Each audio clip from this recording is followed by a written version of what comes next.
মুক্তি চাই, মুক্তি চাই।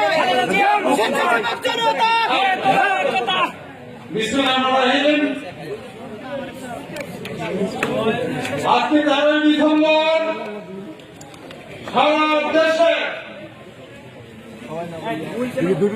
গত 10 ডিসেম্বরের সমাবেশকে ঘিরে